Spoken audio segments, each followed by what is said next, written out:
কিছু বছর আগে আমি আমার কেরিয়ার শুরু করেছিলাম কোনো এক বিপণীর থেকে। টু বি স্পেসিফিক, বিপণী হয়তো অনেকে বুঝবে না, কোনো মাল্টি ইউটিলিটি স্টোর থেকে, মানে যেখানে জামা কাপড় বিক্রি হয়, যেখানে জুয়েলারি বিক্রি হয়, যেখানে মাল্টিপল ইউটিলিটি প্রোডাক্টস বিক্রি হয়। নাম বলছি না, বাট কেরিয়ারে শুরু করেছিলাম। তো ওখানে আমার আর খুব তিক্ত অভিজ্ঞতা হয়েছিল। সেই তিক্ত অভিজ্ঞতাগুলো শেয়ার করব। সেটা হয়তো আজও ওখানে ঘটে, ওখানে ঘটে, বিভিন্ন জায়গায় ঘটে, মানে যারা এই কনসেপ্টে ব্যবসা করে তাদের ওখানে ঘটে। আমি কনফার্ম বলতে পারি নিশ্চয়ই ঘটে। তো যারা এর সঙ্গে জড়িত তারা কোরিলেট করতে পারবেন এক্সপেক্টেড। কী হয়েছিল, আমি তো নতুন নতুন চাকরি, মনে প্রচুর আশা, প্রচুর স্বপ্ন নিয়ে জয়েন করলাম। যা বলবে সব করে দেবো, ইন্ডিয়ান আর্মির মতো। কোনো বাধা নেই, কেউ ঠেকাতে পারবে না, শুধু বলবে মুখ থেকে কী করতে হবে, ডান।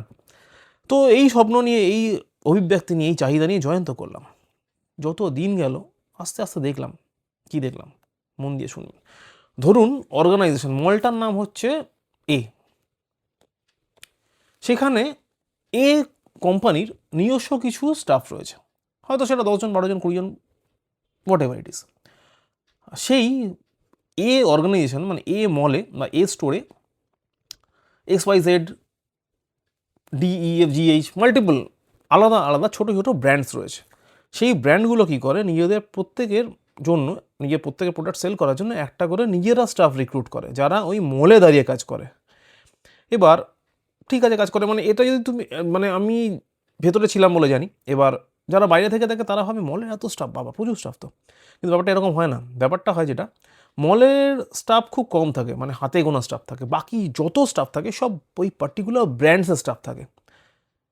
এই অবধি তো ঠিকই ছিল, অসুবিধা কী আছে? অসুবিধাটা ওখানে না, অসুবিধাটা হচ্ছে মল কি করে একটা সময়ের পরে নিজেদের যাবতীয় যা চাহিদা ওই ব্র্যান্ড স্টাফগুলোর ওপর চাপিয়ে দেয়। কীরকম, আমার মেম্বারশিপ কার্ড লাগবে, নিজের স্টাফকে বলো না।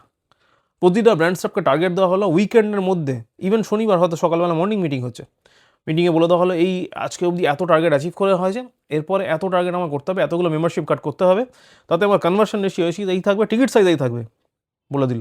নিজের স্টাফকে বল ভাই, ব্র্যান্ড স্টাফদের ওপর করতে হবে, কারণ ব্র্যান্ড স্টাফদের কোয়ান্টিটি অনেক বেশি, নিজের স্টাফরা পারবে না ওই টার্গেট অ্যাচিভ করতে। ওই টার্গেট অ্যাচিভ করার জন্য ব্র্যান্ড স্টাফদের ওপর প্রেশার ক্রিয়েট করতেই হবে। আর প্রতিটা ব্র্যান্ড এই চাপটা সহ্য করে নেয়। কারোর মুখ থেকে কথা বলার জায়গা নেই যে আপনি তো আমার স্টাফকে রেখেছি আমার প্রোডাক্ট বিক্রি করার জন্য, আমি স্যালারি দিই ভাই, তুমি কেন বলবে? Nobody knows, nobody rather tensed about this. কেউ ভাবে না ব্র্যান্ড স্টাফদের নিয়ে, they are just labour at all. কেউ একটা বলেছিল যে ব্র্যান্ড স্টাফরা আমাদের কাছে it's not asset, there budget, মানে বছরের বাজেট তারা।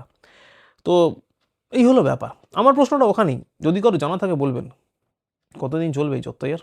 কতদিন সহ্য করবে বাঙালি? ভাবুন।